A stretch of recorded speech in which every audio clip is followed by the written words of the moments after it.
Hello नमस्कार किसान भाइयों, कैसे हैं आप लोग। उम्मीद करता हूं बहुत ही बढ़िया होंगे। किसान भाइयों, आज की वीडियो आपको बताने जा रहा हूं कि धान की पैदावार 30 से 35 कुंटल प्रति एकड़ करने के लिए हमें आखिरकार क्या कार्य करने पड़ेंगे।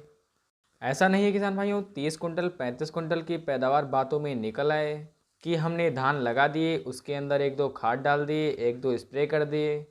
और धान की देखभाल नहीं की और हमारी जो पैदावार है वो 30 कुंटल 35 कुंटल प्रति एकड़ हिसाब से निकल आए। इतनी अच्छी और शानदार पैदावार लेने के लिए हमें बहुत ज़्यादा मेहनत अपनी धान की फसल के अंदर करनी पड़ती है, तब जाकर के कहीं किसान भाइयों इतनी अच्छी पैदावार हमें देखने को मिलती है। यदि आप ऐसा मान लीजिए 100 किसान भाई धान की पैदावार करते हैं तो उसमें मुश्किल से 10 से लेकर के 15% किसान भाई ऐसे होंगे जो 30 कुंटल 32 कुंटल तक की पैदावार ले पाते हैं, जबकि 50% किसान भाई तो मुश्किल से 15 से लेकर के 18 कुंटल प्रति एकड़ तक की पैदावार ही ले पाते हैं। जबकि मेहनत वो भी करते हैं और मेहनत वो भी करते हैं, लेकिन किसान भाइयों मेहनत के साथ साथ समय के अनुसार जिस समय पर हमारे खेत को नाइट्रोजन की आवश्यकता होती है उस समय पर नाइट्रोजन उसको मिलना चाहिए। जिस समय पर हमारे खेत को आवश्यकता फास्फोरस की है उसे फास्फोरस मिले,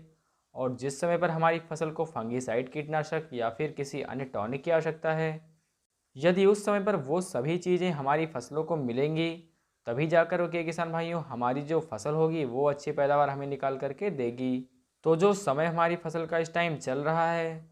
लगभग 40 से लेकर के 50% किसान भाइयों की जो फसल है वो गबोट अवस्था में आ चुकी है, और वाकई किसान भाइयों की जो फसल है उनके अंदर भी बालियां लग चुकी हैं और वो लगभग लगभग पकने की तरफ अग्रसर हैं, यानी पूरी बालियां खेत के अंदर भर चुकी हैं। तो यहाँ पर आपको ध्यान देना है, यदि आपकी फसल जो है गबोट अवस्था में है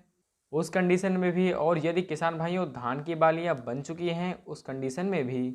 आपकी फसल अच्छी तरीके से दाना भराव नहीं कर रही है, तो आपकी पैदावार में भी बहुत बड़ी गिरावट किसान भाइयों आने वाले समय में देखने को मिल सकती है आपको। इस गिरावट से यदि आप अपनी फसल को बचाना चाहते हैं, अपनी फसल को इस गिरावट से रोकना चाहते हैं, तो आपको यहाँ पर सबसे ज़्यादा ध्यान देना है कि जो हमारी पोटास होती है, म्यूरेट ऑफ पोटास होती है, इसका उपयोग आपको 100% करना ही करना है। यदि आप स्प्रे नहीं कर पा रहे हैं तो नीचे पोटास डालें, और यदि आप स्प्रे कर सकते हैं तो उसे स्प्रे कर दें, क्योंकि यदि दाना इस समय पर खाली रह गया, दाने का भराव जो है इस समय पर खाली रह गया, तो आपकी जो पैदावार होगी वो किसान भाइयों निश्चित तौर पर बिल्कुल नीचे चली जाएगी। आपको बहुत बड़ी हानि इससे देखने को मिल जाएगी। इस हानि से यदि आपको बचना है तो 25 किलोग्राम प्रति एकड़ के हिसाब से आपको पोटास का उपयोग धान की फसल के अंदर कर लेनी चाहिए। आपको बालू रेत के अंदर मिला करके यदि आप इसका छिड़काव अपनी धान की फसल के अंदर करेंगे तो इससे बालियां अच्छी तरीके से भराव नहीं कर पाएंगी। दूसरा, यदि आप स्प्रे करना चाहते हैं तो आप NPK 0050 का स्प्रे कर सकते हैं, और किसान भाइयों इसकी मात्रा आपको 1 किलोग्राम से लेकर के 1.5 किलोग्राम प्रति एकड़ के हिसाब से आपको यहाँ पर ले लेनी होगी।